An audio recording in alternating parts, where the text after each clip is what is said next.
to it. This ought to be good. Well, I'm not going to beat around the bush. The state of college athletics right now, what would you say it is? Well, I was reminded that in 1929 the Carnegie Foundation did a report on college athletics. So whatever that is that 92 years ago? And they had 3 findings. Number 1, that student athletes aren't students. Number 2, that coaches are paid too much. And that number 3, we need to get the government involved to help control college athletics. I think that's really fascinating that was 92 years ago, because you could argue not much has changed. So, Good. go ahead. Are those good recommendations? Are they good findings then and now? What I take from it is it's just another, the waters are choppy, but they've always been choppy. Sure. And we'll find our way through it. It probably won't look like it looks today, but it probably doesn't look like it looked in 1929, although I don't know what it looked like in 1929. Maybe Randy does. Perhaps. Thank you. I'd have fun with that. You're going to take that video and cut that? No, I don't know how to do that. I don't know how to splice. It's going. When you hear so much about so much more going into the hands of the conferences, do you think that that's a positive, where it can be more localized in some sense, where people can make their own decisions? You don't have thousands of schools to have to worry about at a time. It's just the 12 in the Big 12's case, and so on and on. Potentially. The devil's always in the detail of how that plays out. That appears where it's going, so you might as well start it coming around to it, right? Right. But the verdict will still be out. I mean, you still have to manage it. Right. And just because you have less, yes, we could sit here and say that will be better, and I can understand that. But at the same time, less means there might be less checks and balances too. And you might not be careful what you wish for, I guess is what I'm saying. Does that make this search for a new commissioner of the league even more important right now? Absolutely. There's a wonderful opportunity for whoever comes in as our commissioner. It's a critical hire for the Big 12. We have to onboard 4, offboard 2, and get a new television deal at a time that the waters are really choppy. So getting somebody hired sooner than later will be really important, and getting the right person will be extremely critical. Once the Big 12 does shake out, though, are you a division fan? How do you manage scheduling? I'm sorry, how do you manage scheduling? Well, I'd say 3 things. 1, historically, I would have said Iowa State would be a division proponent, because historically divisions allowed more teams to have the ability to rise up. But number 2 is there's proposals right now to eliminate the requirement that if you have more than 10, that you have to have divisions. So if that landscape changes, then I think it opens the question again. And what I would say the real answer to the question is, what gives your best team the best possibility to go forward? And I think our 10-team format with 1 division has proven over the last several years that that's the right recipe. And I think that's why the other conferences are talking about getting away with, or removing away from that. So why do I share all that? I've moved to being a 1 division proponent, because I think that's in the best interest of whatever team has the best year. So how do you handle the scheduling in a conference that people said the Big 12 always did it right because it was round robin? They got to play everybody. That won't be happening now. Well, that's not going to happen because we're going to have too many members for that, right? So we'll be no different than the Big Ten's been, or the SEC's been, or the ACC's been.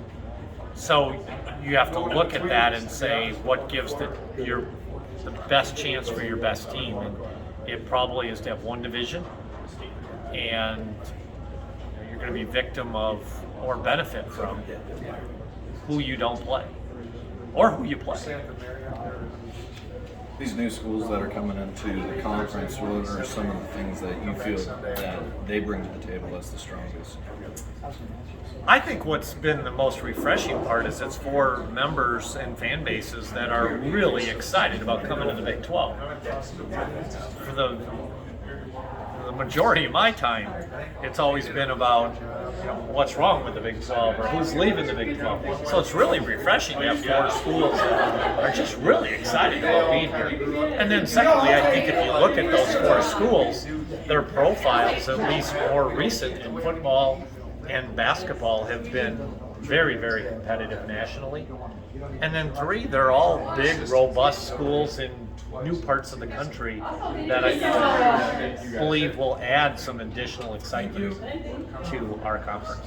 Is it frustrating for you to see the Big 12 downplayed as much as it is in the future of college athletics when you look at some of the other conferences that, I mean, numbers would say are not exactly in better situations than what the Big 12 is? A little bit. It's a narrative that is out there, but we've created the narrative by having the inconsistencies of both our membership and, quite frankly, having a discontent. And so, or at least a perceived discontent, because they haven't always been that way in the room, but the perception has been that Texas has never been happy in the Big 12, right? And I'm not saying they're not, just saying that was the perception. So that has put us in that spot, and so yes, doesn't feel like we've gotten to do it. Basketball tournament, the last 4 Final Fours, there's been a Big 12 team in it. The last 3 championship games, we've been in it, and the last 2, we've been the champions. And we had the best, over the last 2 years, the best winning percentage of any conference in bowl games. We set a record this year, men's and women's basketball both going 12-0 in the first 2 rounds of the tournament. So there's been really great things that have happened. Texas won the Directors' Cup last year and took it away from Stanford. But from top to bottom, you don't get that same credit. With those schools, new schools coming in, I think there's an argument to be made the basketball product could be getting even better. I mean, do you think that in fact can help, especially as you guys move towards that new media rights negotiations and things like that? I mean, I know football is the king, but it's basketball, and having a really strong basketball product. So, number one, your point about being the best basketball league and that it just got better is absolutely accurate. It's not even arguable, and I'm on the committee. It's not even an argument that with all metrics, the current Big 12 basketball league is 30 places higher than any other conference, and we're adding 4 members, 3 of which have been really, really good. And Central Florida had their run there a couple of years ago. So yes, basketball league is going to get a lot better. You're right, football is the engine that pulls the train, though. But I think there's a great opportunity for the Big 12 from a brand standpoint to have basketball be at the highest level and still be very competitive in football. And that's something I think the new commissioner is going to have to really try to help develop that brand as we move forward. Do you suspect tampering of any of your athletes that have entered the portal? I don't think so. I mean, no different than any parent that has a child that's been a student athlete. If they're interested in going somewhere else, most of us don't announce they're leaving and not know where they're going to go. And that's been that way forever. So I don't believe that there's been any tampering involved either against us or by us. Gary Bartis said last week he thought that bringing back the 1-year transfer sit out would curb a lot of these things. Do you agree with that, or how do you feel about the rules, I suppose, in the current state? I just find it fascinating that a year ago we had sit-out rules and everybody told us we were horrible for being that our industry was, that we needed to change that. And we all said, all the professionals said, careful what you wish for. And we changed it. And now everyone says, well, we need to have them stipulations that they can't do this, can't do that. It just, I think that goes back to some of the earlier comments I was saying, is that, be careful what you wish for, there'll always be change. I personally am not worried about the transfer piece. We've benefited from it, so it'd be a little short-sighted for me to be sitting here saying. But I always go back to if you have a great culture, people shouldn't want to leave. If they do leave, they probably have some reason that they want to leave, and that's fine. We've had employees that have left in the last couple months, and I just always wonder, like, well, why are they leaving? Hopefully it was for something better. So if a student athlete feels they can get something that's better for them, for whatever that is to them, have at it. They get one chance to be a student athlete. I get multiple chances to be AD. The last time you guys were out on the road like this, 2019, Iowa State was in the 50s on the Directors Cup. 2 years later, 3 years later. 20th. Yeah.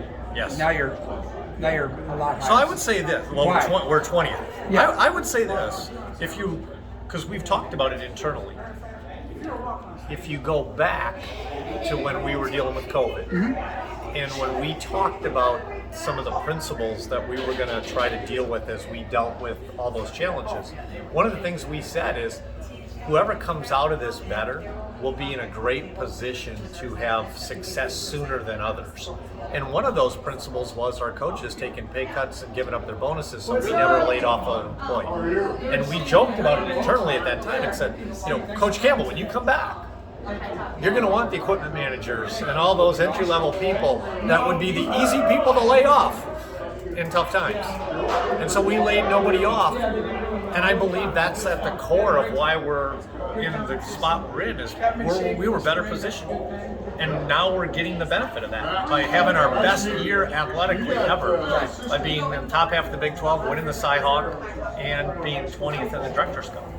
Our highest finish ever was 34th in 2009-10. So, kudos goes to our coaches, our student athletes, but I believe at the root of it were some of the decisions we made a year and a half ago, 2 years ago, about the entire athletics department. My last one. I know you guys are getting close with the bridge, but where are you at on some of your building projects, the Hilton renovations, stuff like that? Well, yes, you're right. The bridge will be done this fall. We're working on the RV parking and on the parking lots to the north and west of CY Stevens.